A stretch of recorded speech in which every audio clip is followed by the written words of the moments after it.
interview right now with us in Nick's Theater as we say good morning to Janice. Hello. Good morning. And we've been talking about your absolutely amazing son, Issac, here. Yes, he is quite the warrior. How old is Issac right now? He just turned 9 in July. Okay. And he has had quite the journey that started, Yes. what you said, about 5 years ago? Yeah, it was in April of 5 years ago. Okay. Tell everybody how it all started and what you noticed about Issac. Well, he started running a fever, and he was fine, and then all of a sudden a couple hours later he was at preschool, and the teacher noticed he didn't look right, so they sent him to the clinic, and he ran a fever, and they said, we've got strep running around, so we'll just take him to the doctor. And it was negative, but he was complaining of his tummy hurting, and he had fast bowel sounds, so they just assumed that it was a stomach virus.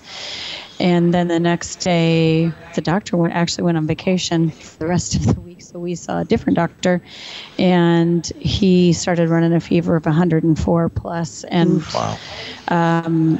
He ended up being constipated, and so they were trying to let that go, and he ended up having a rectal fissure, which, for those who don't know, that's basically a tear. Mm-hmm. And it, through the course of the week, got infected, and I took him to the emergency room on Sunday, and the doctor at the ER at St. Luke's in Cedar Rapids basically said that we'll admit him before even looking at his labs. That's how bad he looked.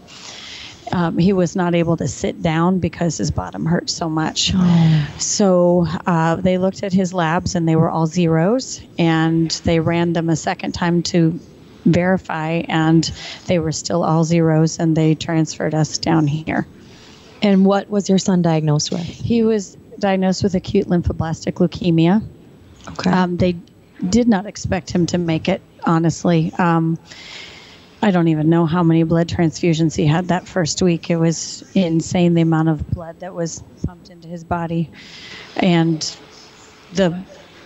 all the different pokes, drawing labs, I don't know how many times, and the x-rays that he went through. He was intubated and on every machine you could be on. As a parent, how hard was it to watch your child go through this? I don't even want to, I can't even say. I mean, it still 5 years later chokes me up. I know, and I knew then, I don't know how, I do know how. God is how I know. I knew that he was going to make it. I wasn't going to allow anything else. And I fought hard, and I educated myself about a lot of things, and I really spent a lot of time in prayer, a lot. And you actually credit this hospital for saving your son's life after Yes. one of the major procedures, right? Right. Basically, they did research, the doctors themselves, trying to figure out how they could save him, because he had no blood left in his body because his bone marrow was 98% cancer, and this massive infection, and they were pumping him full of every antibiotic they could, but any other location in the state couldn't have done it because, well, there's only 2 chambers. There were, I don't know now, but I'm assuming there's only 2 chambers in the state still. Wow. One's at Blank in Des Moines, and one's here, and the one in Des Moines can only allow 1 person, and he needed, since he was intubated at the time, he needed a respiratory therapy team to dive with him in case he went into stress. Wow. That is insane, but you say he's doing really well now. He's doing really well.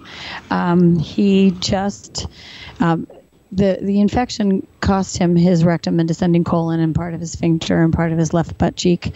So he had to go through some bowel reconstruction surgery, actually 2 major surgeries. The doctor wasn't actually the best surgeon in the world, is at Nationwide Children's Hospital in Columbus, Ohio. And he expected the surgery to be 6 to 10 hours, and it was 5 hours. So the first one, and that's a really good thing. Mm-hmm. And then the second one was 3 hours, I believe, and we got rid of the colostomy that he had for 5 years. So wow, he's a normal 3rd grader. You wouldn't know any different. So 800-456-2772, and the hospital saved your son's life. I mean, what more? I don't know how much more you could say. Anywhere else wouldn't have been able to.